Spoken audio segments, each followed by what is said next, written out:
Welcome back, and it's still Daybreak Africa coming to you from our studio right here in Ondo City. I am still Angela Daku, and now we are in the phase of discussion, the first phase of discussion, like I said earlier.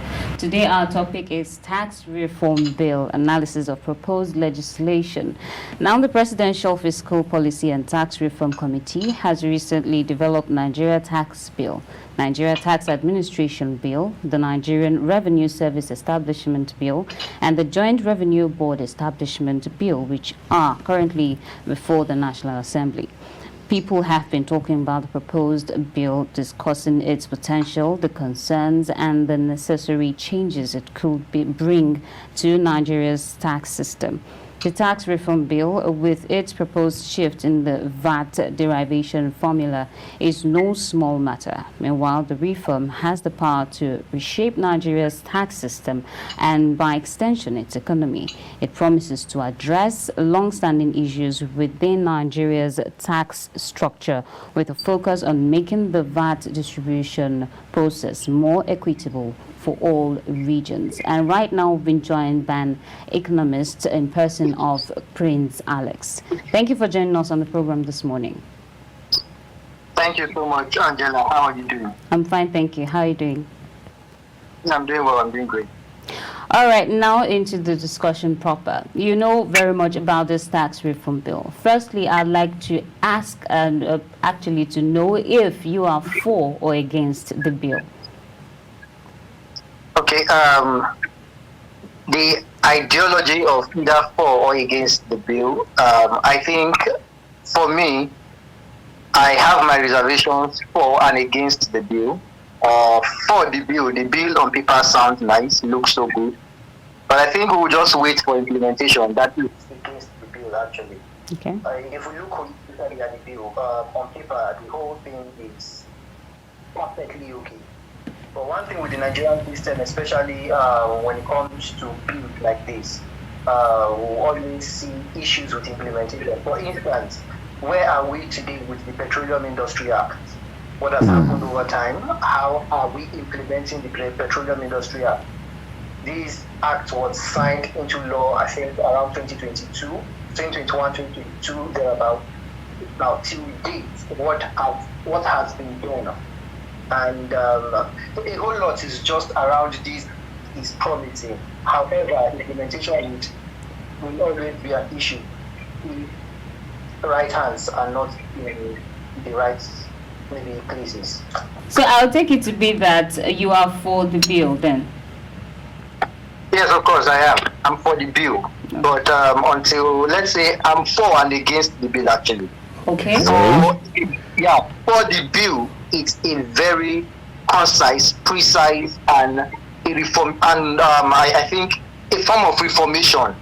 But my reservations is just basically implementation, and that's all. Okay, so your reservations is majorly basically on the implementation part of the bill. Yeah, implementation. However, I still have reservation on the value-added tax reforms and all that, but we'll talk about that as the conversation progresses. Okay, let's delve into that immediately.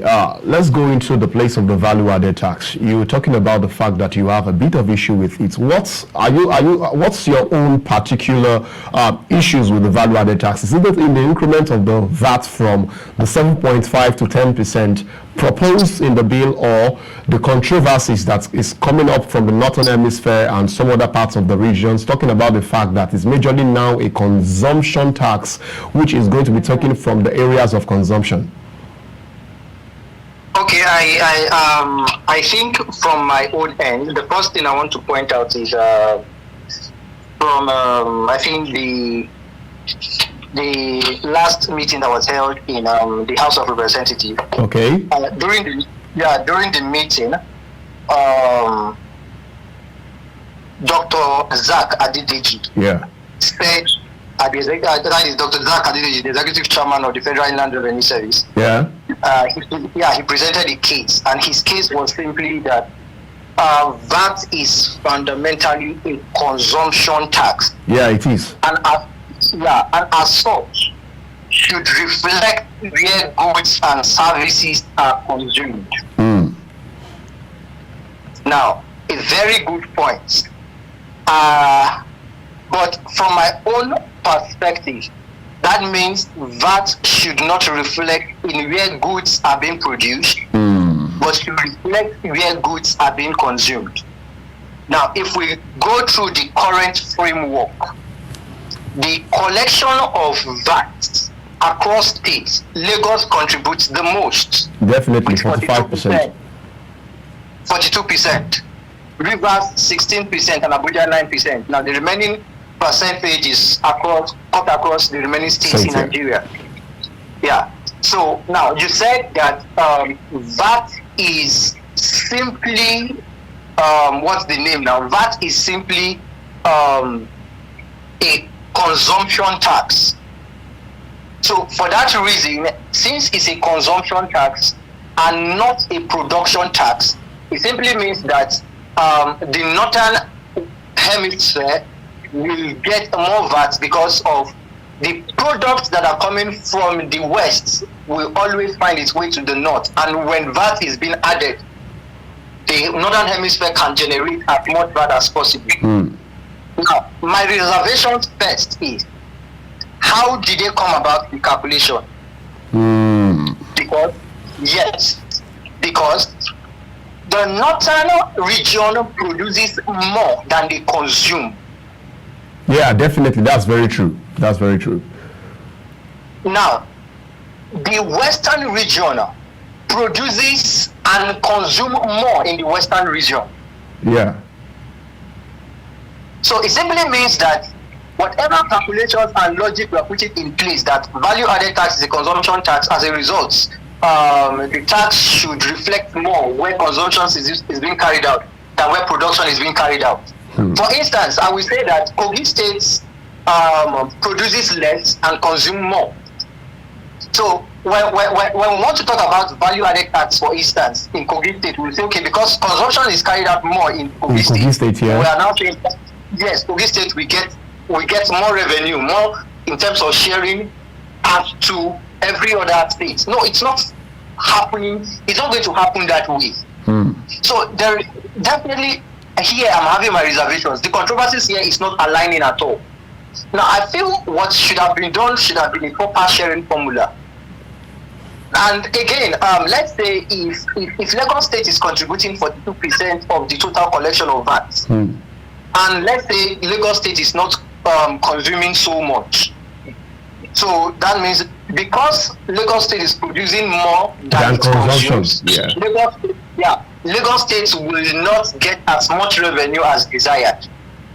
Now, how will that accumulate into a proper account? And I'm going to state this, that how will I contribute 42% to the VAT to a national treasury and get back 5%, less than the people that contributed 15%? So we are breeding a case for ourselves that we might not be able to resolve in the long run. Maybe given and that particular portion of this bill has not been resolved.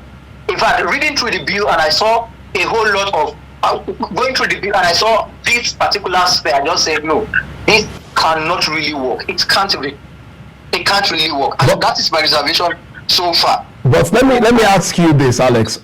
Now, Lagos is not even talking about as much problems they have with this as much as the northern, the governments in the north, especially some of their senators and some of their members, House of Representatives. Talking about Senator Ali Ndume, who happens to be one of those spearheading their agitations. Look at the fact that they will be trying to generate more. They will be generating more this time around because this is a consumption tax. They will be generating more. Still, revenue sharing is still going to get to them in a very, very, very, very considerable rate. But now looking at this as well, Lagos State is going to still generate as much as possible, because as much as possible Lagos State, because of population, still will generate lots of VAT, but will be getting lesser than even many states that don't generate as much as they are generating. How do we resolve this particular part of the value-added tax? Okay, first, let's even clarify the issues with the North on this particular matter. Okay. The North the north, yes, even though they are well populated, you get. Now, you said the bills for me is quite controversial. Controversial in the sense that, first, value-added tax is a consumption tax. Secondly, the bill proposes that there will be no tax on food items, pharmaceuticals, housing, and transportation. And the only way you can tax these items is through VAT. So the question should be, what is the federal government now collecting VAT for? Or what items are now are people supposed to pay VAT on? Now, if we now look at those items holistically, are they also being consumed, even if not equally, at least evenly across Nigeria? For instance, in Lagos, for instance, every household have refrigerators. Definitely. So it's easier to be in Lagos and go out to buy a refrigerator. Now you're going to pay VAT on your refrigerator, right? Yeah. But it doesn't happen in Katsina. It doesn't happen in Kano. Not all houses, in fact, less than 60% of houses in these areas of the population, yes, has refrigerators. So it's now a question of what would have even say, okay, we are getting, what would have contributed to a higher form of revenue for the northern region. We no longer pay VAT on them. So, and whatever we pay VAT on now, currently, it's not evenly consumed across Nigeria. For instance, alcohol. Definitely, that's another one. You get. So now we will always have these issues with VAT. We will always have these issues with VAT, and we just need a proper reform on this particular system.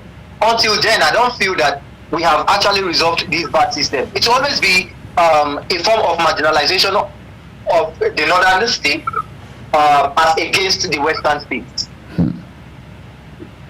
Or I mean the southern state. Against the southern state. But now, there are other things about the whole issue there. Well, let me just say one more thing about the VAT here. Now, an increase from 7.5% to 10% as proposed.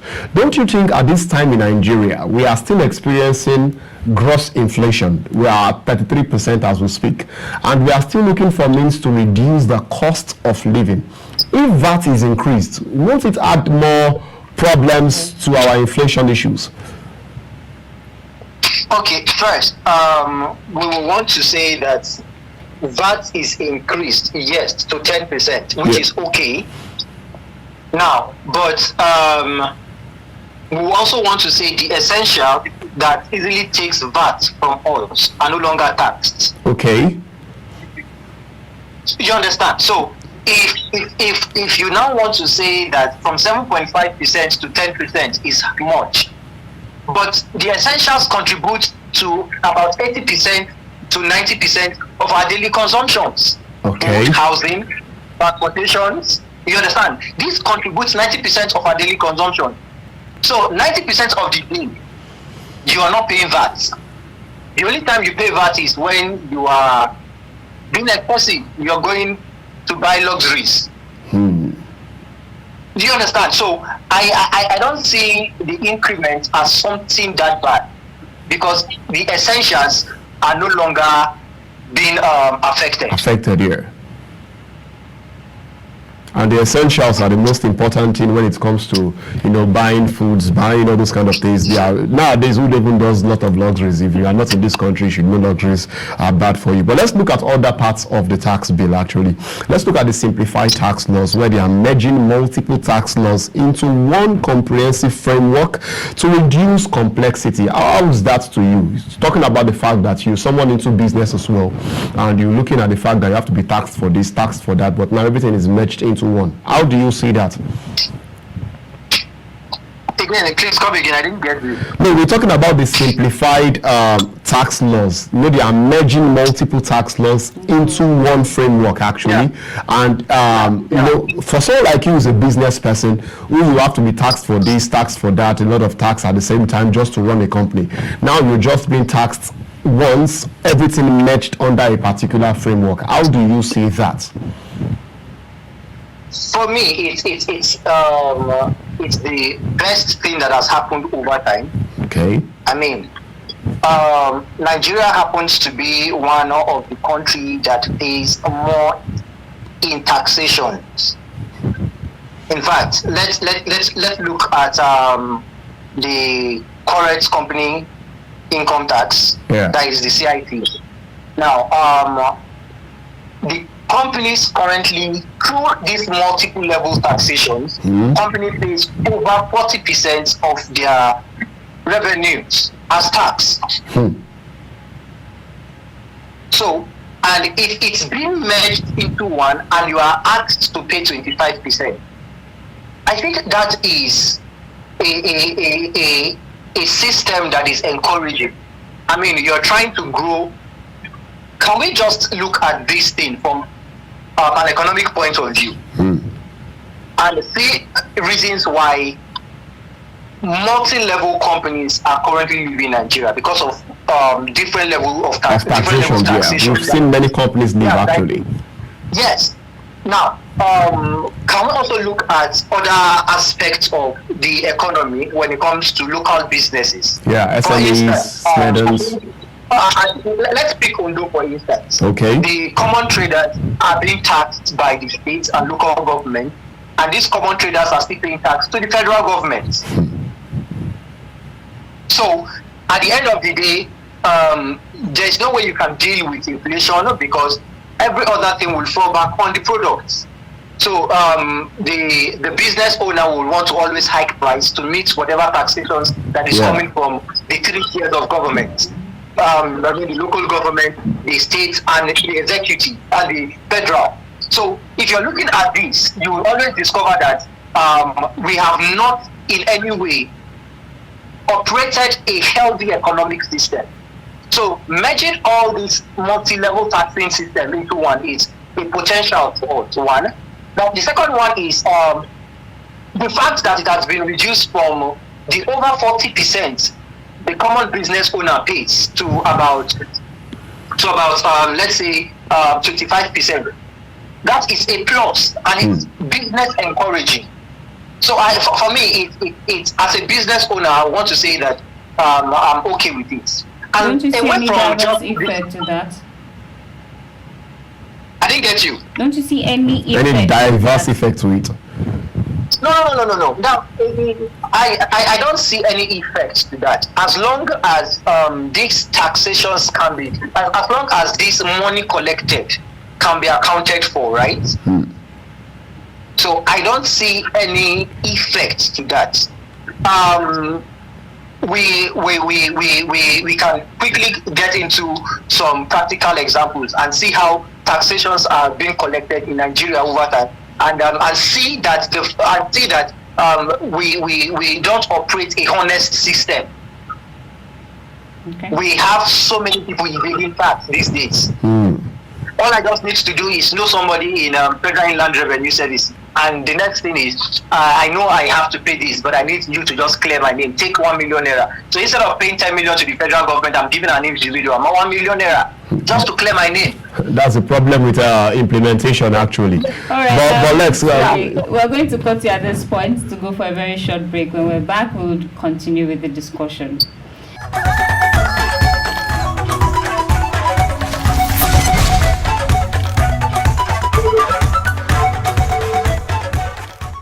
Welcome back, and it's still Daybreak Africa on KAFTAN Television. And earlier we were talking about tax reform bill, analysis of proposed legislation, and we had an economist. We actually have an economist in the house who joined us via a phone call in person of Prince Alex. And just before we went on that short break, we were talking earlier. Alex, you made mention of the fact that accountability and implementation has really been a great issue when it comes to policies and reforms like this. So, what do you think what do you think is the fate of this particular bill? Okay. Again, for this bill, I think I want to stay with the Nigerian tax bill, which happens to be what I've been talking about over time. Yeah. Now, if we look at the company income tax, the current bill suggests that. No, the current act says that once you make 25 million naira as profit as a company, then you are liable to start paying taxes to the federal government, right? Yeah. Sure. But this bill is suggesting that you don't have to pay when you have 25 million naira as profit until you start making 50 million naira as revenue generated. You get? Now, this for the PIT, that is personal income tax, which has to do with a whole lot of us. For those earning 80,000 to 100,000 to 800,000, we are even asked not to pay tax with this current bill. I think that's an annual. 800,000 is an annual payment. Yeah, annual, yes. So minimum wages won't be paying tax. Yes. So now, until you are earning annually 2.2 to 2.5 million, that is when you are asked to pay tax, and that is a fair one on the individuals. You get on federal workers, state workers, or at any level. Even those in the private sector. Another thing that we have to look at is the parameters put in place to collect tax. You understand? Yeah. We as much as we want to say it, we have a lot of people that have not been paying their taxes. Definitely, it's a Nigerian problem. Recently, the federal government came out and I think their next point of call was to the content creators, and they said the content creators should start paying tax. And I know a lot of backlash that went on that. Why will the federal government ask content creators to pay tax and this and that and that and that? So a lot of things coming up. Now we have to look at the parameters put in place to collect tax. Because as long as you are in Nigeria, eligible to work in Nigeria, whether you're a citizen or not, it is mandatory and it is your responsibility to see that the country grows economically and otherwise. And the means or the best means to do that is to pay your taxes. So what are those parameters in place to pay tax? And how are these people who will carry out this bill or these acts well trained or well equipped with knowledge and technical know-how to operate this system? Because again, the system might work perfectly, but the people operating it might just be out of knowledge. You understand? So there are just a lot of things we need to really look at in operating this taxation. Again, we want to talk about maybe the company income tax. Company income tax, yeah. Yes. How are the parameters? What are the parameters put in place to make this function? What are the systems in place to make sure that there is accountability and there is sustainability of this bill? Yet to be an act anyway of this bill. So there are just a lot of things we need to look at, the technicalities. What are we missing out and what are we bringing in? Just as I've said, we still have issues with the value added tax, and it needs to be reformed. Especially the controversies attached to it. Yes, controversies is just too much. It needs to be reformed. And again, for marginalization, I don't want to say maybe there is any form of marginalization or anything. But if you had any form of businesses that requires that is supposed to operate in a particular region, and because of maybe religion or certain sentiments, that particular business is not allowed to operate in that region, then it's almost impossible to get the same level of consumable taxes as to other regions. So those are just few things that we just need to sit down and deliberate on. And I believe it's not something really difficult anyways. Yeah, it's not something really difficult, but you know, sometimes in the country we are in, growing gradually, it gets to a point where even the very simple becomes very complex. It's just the Nigerian philosophy for the meantime. But we are hopeful here. But I want to just ask a question here. Now, from the VAT, we are taking out a lot of essentials from VAT that are not consumables, except for some luxuries. Now, aside from that, looking at the personal income tax as well, people earning below 800,000 annually are not going to be paying taxes. Companies that are not yet earning up to 50 million naira might not be made to pay taxes. Now, we are looking at these situations. Now, looking at all this, don't you think it's less money in the government coffers? Because one of the things we are looking at is, while we are proposing this bill, we are also talking about our budgets for 2025, which many have speculated that, it's almost 45 trillion with just 14 trillion deficits, which is the lowest we have had in years. Now, when taxes are not as high as it's supposed to be, don't you think it's less money for the government to be able to meet up with their targets when it comes to infrastructures and all those things that needs to be put in place for a better economy? And don't you think that these same stakeholders who are made to pay this huge amount of money would actually come back, more like give fists back against this particular bill? Okay, let me say quickly that there are several means of generating revenue for the government, and tax is one of it. Just one of the means, yeah. Yes, one of the means among others.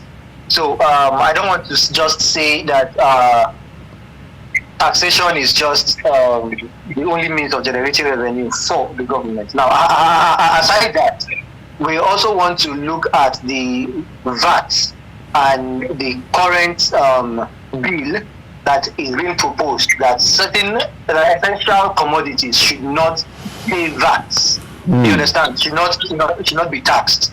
And if we look at the bill suggests just 2 years. So that it's clear, it's not like forever. Yeah, it's just a matter of 2 years. Yeah, the bill suggests just 2 years. And the 2 years is such that I feel the current economic situation and does not permit such amounts of commodities to be taxed currently. Such level of commodities to be taxed currently. So as a result, the bill is suggesting that for the next 2 years, this commodity will not pay tax. That is food items, transportation, housing, and all that. So I feel it's a good one too. Now, for revenue generation again, we have multi-level companies in Nigeria that are seriously paying taxes. And we will even want to say how many of the 10 million naira businesses are currently paying taxes? None, actually. How many of these businesses are even properly registered? So there are just a lot of situations that surround companies and how we tax them. Some people operate businesses with personal names not properly registered and operate it as a personal account. You understand? So you cannot really place, and these people are in their thousands, in their millions in this country. So what I want to say is there are several means to really generate revenue, and we have multi-level companies that have been paying tax over time. The job of the government is not necessarily to amass wealth, is to see development. So whether there is a reduction is to encourage economic growth. You understand? And to encourage foreign direct investment, FDI. Yeah, I understand this, Alex, but the reason why I asked this Recently, the federal government went on a borrowing rampage. They tried to borrow again. And the whole, especially from the opposition and many other people out there, are saying, when will we stop borrowing? Now, that is why I asked. Because if the federal government goes out again tomorrow to say they want to borrow, people will still come out to say, why are you borrowing when you've removed subsidy, you are collecting taxes, you're collecting this. So that's why I asked the question that, truthfully, it's not for the government to amass wealth, but we know we have targets. To build infrastructure is expensive. Let's be sincere with ourselves. So that's why I asked the question that, won't it be less money, more borrowing? That's why I asked it majorly. No. Let's look at it the other way too. Okay. Won't it be more investors coming into Nigeria because of our taxation system is friendly? Okay. You understand? So it's just the other way. Currently, we understand that the free direct investment in Nigeria is very low. So if we operate a taxation system that is friendly, I don't think we will borrow more, because we will have enough companies coming into Nigeria to set up businesses, to do other, and which will in turn create employment, create other, create infrastructure and all that, and as a result, still pay 25% tax. So instead of having one company that is paying 40% tax, right now we have over 50 companies paying 25% tax. So in other words, it's more money in the coffers of the government because of the investment coming in. We have people who will not struggle to meet up demand of the federal government or trying to increase their price rates just because they don't want to get out of businesses. I think businesses close down because of the level of taxations in Nigeria. So I feel that this bill is actually resolving or solving this particular issue. Whether it's going to is less money for the federal government. Again, taxation is not the only means the federal government generates revenue. Aside that, it's more money for the federal government. The lesser the price, the more the demand. That's just the logic here. Well, like you earlier stated, you mentioned the fact that taxation is one of the problems that business owners tend to face. And now, assuming this taxation issues has been sorted, and then they have to pay less. And well, we know major Nigerian business owners, they always tend to want to add the price, top it up in order to make things much more easier for them and all of that in the name of profit. How do we go about regulations when we have this kind of tax going on? Okay, when we talk about regulations, a quick one, we'll also look at the current Nigeria Revenue Service. Okay. Now, it's a bill currently, and the idea is to change the Federal Inland Revenue Service (FIRS) to Nigeria Revenue Service. Now, so that it can serve the locals. Can you hear me? Yeah. It can serve local government, the state government, and the federal government properly. Now, the idea of federal is always Abuja. So let's use the terminology Nigeria Revenue Service, so that we understand that this is collective, first of all. Now, I feel this particular set is liable to solve this problem. First, let's state that the proposal of this particular bill is such that whatever revenue that is generated from the federal government, from the state, local, and the federal government, it's 50% or 55% goes to the states. 55 to the states, 10% to the federal government, 35%. And 35% to the local government. Now, if we are able to achieve this properly, why would you say if we are able to achieve this properly? Why the word properly itself? What are you trying to insinuate? When I started my conversation with you guys, I stated that problem with this bill, aside from the value-added tax issues, complexities that is going on, I added that it's a problem of implementation. Yes. Now, and because of implementation, we also see what is going on with the currently Petroleum Industry Act.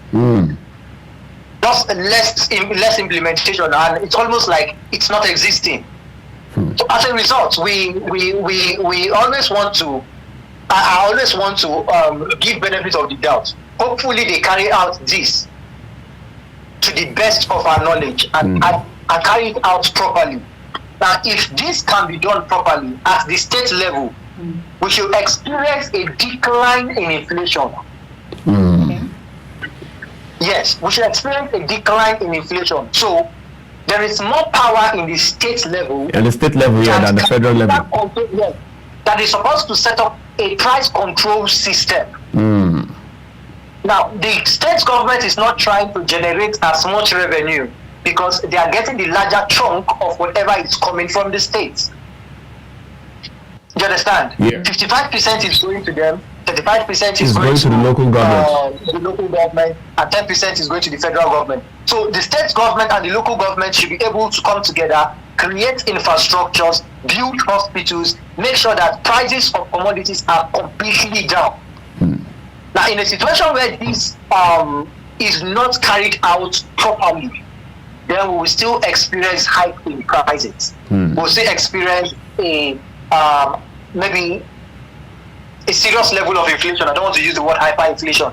Okay. We'll still experience, and in such situation where we still struggle with the economy, we'll still experience the dollar naira issue, where we might be thinking if dollar will be maybe 2,000, 2,500 by next year. Hopefully, hopefully we don't get there. Yes. So if states can, and if the state and the local government can carry out their activities properly, as stated in this act, I feel that inflation will come down, and the current ideology of prices goes up and never come down in Nigeria will just be a thing of the past. Oh, hopefully we'll get to that point. I was even trying to ask at a time that what about content creators and now they can, but yes, we'll still have to look at the parameters. A lot of things still needs to be talked about when it comes to the when we are talking about the tax reform bill, and hopefully it just become an act like the PIA